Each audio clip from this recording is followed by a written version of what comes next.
The night before my 16th birthday, I found the burned doll nailed to my closet door, its plastic face melted, wedding dress scorched. My father's voice called from the hallway, calm, commanding. It's time. My stomach nodded. I turned to my hidden notebook. Its corner peeking from under my mattress. That was the night I stopped pretending this was just tradition. That was the night I planned to escape. When I was 11, Father locked my phone in a drawer. After finding a text from Anna about a school dance, he said dances led to disgrace.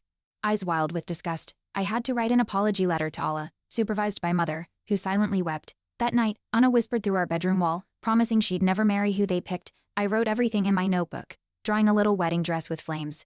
Miss Jensen noticed the bruise on my wrist during art class. I lied, saying I tripped on a rug. She didn't believe me. After class, she handed me a pamphlet about abuse and whispered, "No one owns your body." I stuffed it into my backpack, heart pounding. That night, I found it torn and wet in the trash. Father's eyes met mine across the dinner table. I didn't sleep. I buried the pamphlet in my notebook. At 13, I overheard Father on the phone, arranging a visit from the Mansers in 2 weeks. He said, "She's ready."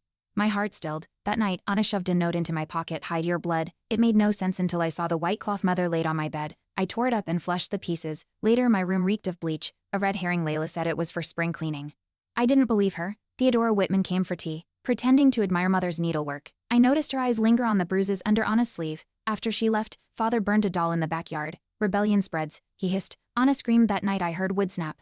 I begged Miss Jensen for help the next day. She said the police needed proof. I passed her a torn pamphlet from my notebook. She frowned. "They'll say it's planted." My stomach dropped. Patricia Lawton agreed to meet me behind the school library. I showed her the drawings, burned dolls, wedding dresses, my bruised arms sketched over weeks. She listened in silence, then asked, "Will Anna testify?" My throat clenched. "She's watched always." That night, Anna slipped me her blood-stained cloth, folded tiny. "Use this. I'm not free, but you can be." I buried it under my mattress with trembling hands. That was the first night I prayed for war. Theodora returned unannounced, claiming to drop off spices. She slid a burner phone into my apron pocket. "If he finds this," I whispered, "I'm dead." She gripped my hand, eyes fierce. "That's why we win fast." That night, I dialed Patricia. We scheduled a pickup for next week outside the community center. Layla caught me folding my notebook. "You write lies," she spat. I shook. That night, I taped the phone under the dresser. Anna watched. Silent, I waited behind the community center, clutching my notebook like a life vest. A black car approached. Father stepped out instead of Patricia. My blood froze. He grabbed my arm, yanking me into the car. Ungrateful girls get punished. Anna had warned me. But I didn't expect betrayal from Layla. She watched from the doorway, her face blank. My phone buzzed. One missed call from Patricia. I bit my tongue, tasting blood. My escape plan had failed. Back home, Father locked me in the basement. A single bulb flickered above. My notebook lay ripped on the floor, its pages shredded. I screamed, banging on the door until my fists bled. Hours passed. Then Anna slipped food through the crack, rice and a lighter. "Your choice," she whispered. I stared at the lighter. "Burn or wait." I chose fire. I lit the shredded pages, screaming with them. That night, the basement filled with smoke and rage. Smoke curled under the door. Fire alarm shrieked. Lily opened the basement, coughing. I bolted past her, lungs burning. Outside, neighbors gathered. Miss Jensen and Theodora stood in the street. Eyes wide now, Theodora shouted. Patricia rushed from her car, pulling me behind her. Father barreled out, eyes wild. Police sirens blared. Anna ran too. Barefoot, Layla wailed behind us. I clutched Anna's hand. We weren't in dolls anymore. We weren't theirs to burn. Not anymore. In the police van, Anna pressed the blood-stained cloth into my palm. "Evidence," she whispered. Patricia nodded, voice steady. "We'll press charges. Full court protection." I wept without sound. Miss Jensen held my notebook's burned cover, salvaged from the smoke. "You wrote the truth," she said. At the station, we gave our statements. For once, the silence was theirs. Father's eyes burned holes in the plexiglass, but I didn't look away. Anna didn't either. We survived. 2 days later, Patricia's office was ransacked. Files torn, drawers pried open. "They're still watching," she whispered, locking her door. I pressed my fingers to the cloth Anna gave me, now sealed in a plastic bag. Ms. Jensen started a coded group chat for us. "We build a network," she said. Theodora added more names, girls we didn't know yet. Hiding in plain sight, the system shook. But we were louder now. Our scars talked. Anna vanished during a court recess. Panic sliced through me. "Bathroom," Layla claimed, but her smirk betrayed her. I ran outside, nothing. Then Anna stumbled back in, cheeks bruised.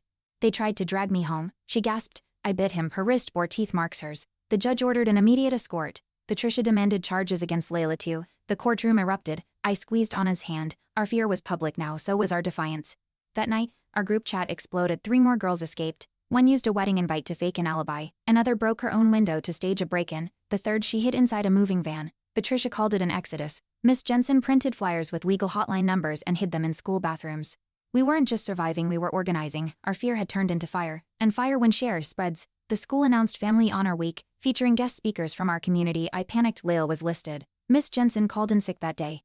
I wore a hoodie, head down. But when Layla spoke, Anna stood. "We are not decorations. We are not sacrifices." Silence fell. then claps from a teacher, then a student. I stood too. Layla fled the auditorium. My legs trembled. But I didn't sit. That was our line in the sand.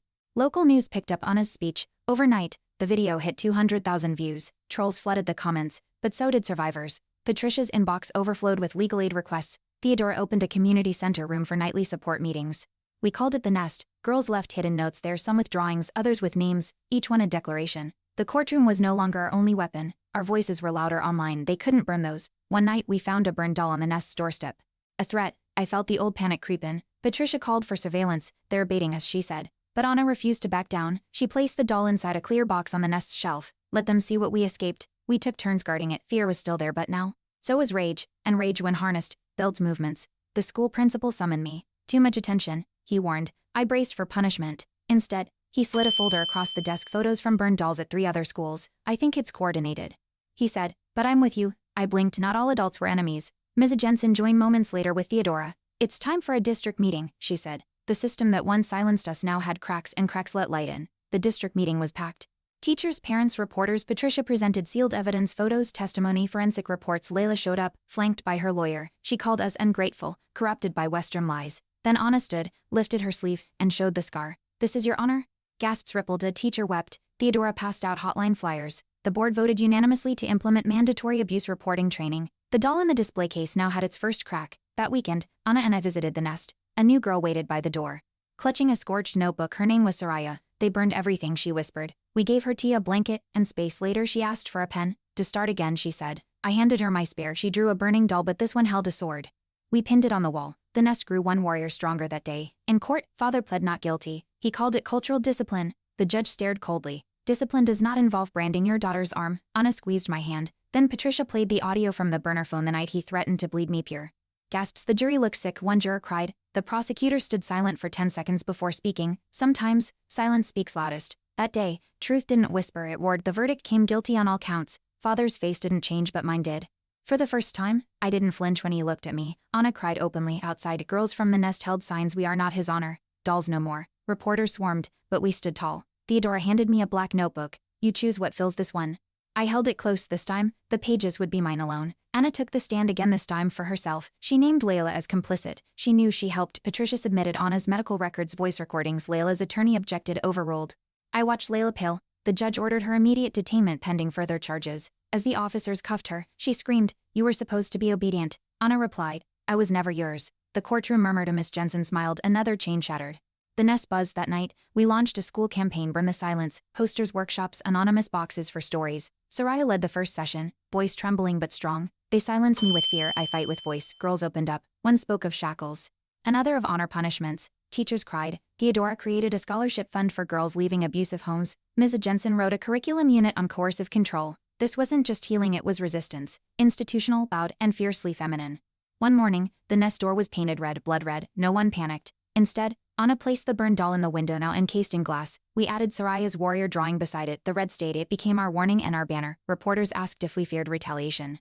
We've already survived the worst, I said. Our scars weren't secrets anymore. They were signals, proof of survival, proof of war, proof we were still standing. A year later, Anna and I spoke at a national youth conference. Behind us was a mural, scorched dolls, open notebooks, a burning cloth flying like a flag. The crowd stood in silence after our story, then erupted. Some cried, others clapped until their hands reddened. We weren't just survivors anymore. We were architects, builders of truth, guardians of voice.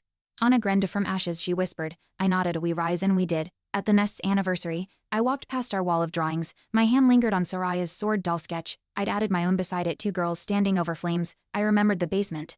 The smoke, Anna's cloth, I whispered. We made it. Ms. Jensen handed me a folder. Your curriculum's approved. I opened it. Lesson plans on resistance and recovery. I smiled. My notebook's pages had become a school subject. From hiding to teaching, that's power.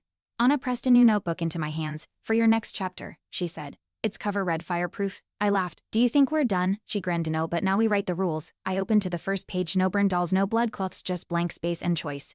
The Nest echoed with laughter from new girls. I added one line, no one owns you, then closed it. This time, the story was ours. Father received 25 years, Layla 10. Their supporters faded fast. Community leaders denounced their actions publicly. Miss Jensen gave a speech about silence as complicity. The school implemented yearly training, the Nest received state funding, and the mural from the conference was recreated in our hall. I stared at the sword doll. It didn't scare me anymore. That red wasn't warning, it was witness.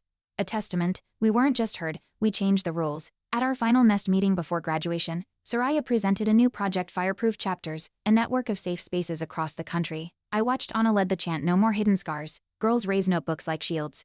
We lit a candle for every name, every survivor. Then I stood and added one more, mine. "Nova," I said. "I survived. I built." The candle's flame flickered steady. That night, we didn't just celebrate survival, we celebrated legacy.